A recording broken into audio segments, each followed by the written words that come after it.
হরে কৃষ্ণ শুধু ভক্তমণ্ডলী, আশা করি সকলে ভালো আছেন। হে সনাতনী ভাই ও বোনেরা, আপনারা ধর্ম প্রচার করুন, ধর্ম প্রচারে সহযোগিতা করুন এবং পাশে থাকুন। ধর্ম সংক্রান্ত বিষয়ের যত ভিডিও আছে সেগুলো শেয়ার করুন। তো আজকে যে একটি গুরুত্বপূর্ণ বিষয় আলোচনা করব, দেখুন বর্তমান কলিযুগ একটি আসরিক সম্পূর্ণ যুগ। এই যুগে দেখুন চারপাশে কত অত্যাচারিত হচ্ছে, সনাতন ধর্মের মানুষরা অত্যাচারিত হচ্ছে, মারামারি, খুনাখুনি, বিভিন্ন যুদ্ধ।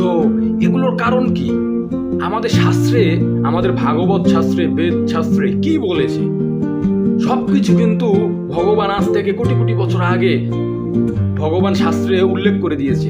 কি বৈশিষ্ট্য এই কলিযুগের, কি বৈশিষ্ট্য? আমাদের ধর্ম যে সর্বশ্রেষ্ঠ এবং বিজ্ঞান ভিত্তিক, এবং যা কিছু হচ্ছে সবকিছু ভগবান আগে থেকে বলে দিয়েছে।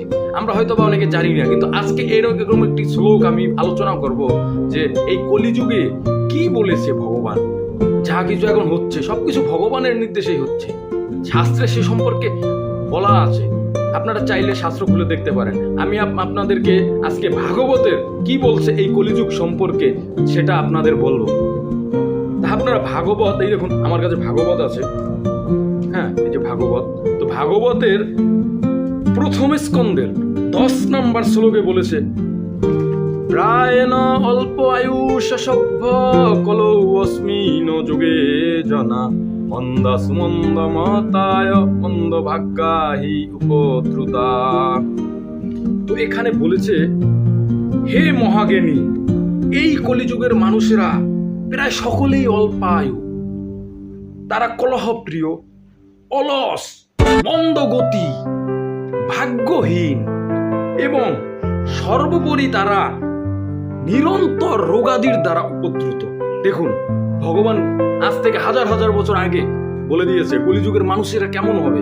আপনারা চারপাশে মানুষদের দেখলেই বুঝতে পারবেন যে এটার সাথে মিলে যায় কিনা। আপনারা দেখুন আমাদের শাস্ত্র সত্য, সনাতন ধর্ম হচ্ছে সত্য ধর্ম, এটা আপনি শাস্ত্র পড়লেই বুঝতে পারবেন।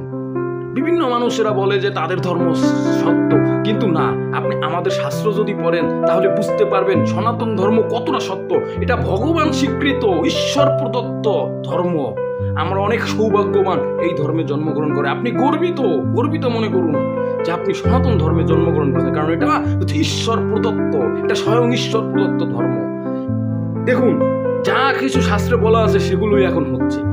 বলছে এই কলিযুগের মানুষেরা হচ্ছে মন্দ ভাগ্য, তারা ভালো ভাগ্য নেই। দেখুন নিরন্তর তারা দুঃখ প্রাপ্ত পায়, নিরন্তর তাদের সাথে খারাপ হচ্ছে। এবং শাস্ত্রে বলে দিয়েছে, হে মহাজ্ঞানী, এই কলিযুগের মানুষেরা অত্যন্ত অল্পায়ু। দেখুন আগে মানুষ অনেক বছর বাঁচত, 125 বছর, 150 বছর, কিন্তু এখন আস্তে আস্তে আয়ু কমতেছে। বলছে যতই দিন যাবে, যতই পাপ বাড়বে, শাস্ত্রে বলছে আস্তে আস্তে আয়ু কমবে। এখানে বলে দিয়েছে তারা সকলে অল্পায়ু। অন্যান্য যুগে দেখতাম 1000, 2000, 10,000 বছর বাঁচত, কিন্তু এই কলিযুগে আমরা মাত্র 100 বছর ছিল আমাদের, কিন্তু এখন আস্তে আস্তে কমতেছে। বলছে এই কলিযুগের শেষে আরো অনেক আয়ু কমে যাবে, মানুষ এখন অল্প বয়সে মারা যাচ্ছে। দেখুন শাস্ত্রে যা আছে সেটাই কিন্তু ঘটছে। তারপর বলছে তারা কলহপ্রিয়, অলস। দেখুন এখন মানুষ কিন্তু প্রচুর অলস, তারা অলস, কাজ করতে চায় না, বসে খেতে চায়। তারা কলহপ্রিয়, দেখুন মারামারি, খুনোখুনি, কাটাকাটি সবকিছু কিন্তু হচ্ছে। বলছে তারা কলহপ্রিয়, তারা কলহ না করলে তাদের হবে না। ভগবান বলে দিয়েছে এবং শাস্ত্রেও সেটা আছে। তারপর বলছে তারা নিরন্তর রোগাদির দ্বারা উপদ্রুত। বলছে তাদের প্রচুর রোগ হবে। আগে কিন্তু মানুষের এত রোগ হতো না।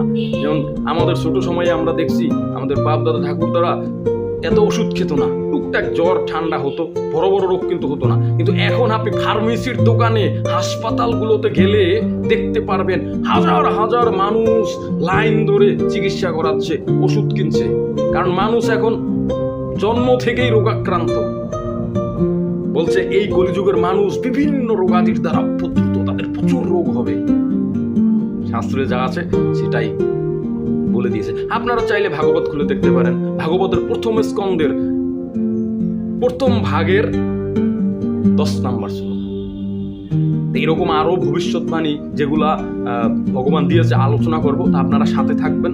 আর চ্যানেলটি অবশ্যই সাবস্ক্রাইব করবেন। সনাতন ধর্ম প্রচারের লক্ষ্যে আসুন হিন্দু ভাই ও বোনেরা, আপনাদের কাছে অনুরোধ জানাই যাতে আমরা সনাতন ধর্ম প্রচার করতে পারি, সারা বিশ্বে যাতে ছড়িয়ে দিতে পারি, আপনারা সহযোগিতা করবেন আমাদেরকে। চ্যানেলটি সাবস্ক্রাইব করবেন, পাশে থাকবেন। আর কোনো প্রশ্ন থাকলে কমেন্ট করবেন। হরে কৃষ্ণ। ভালো থাকবেন।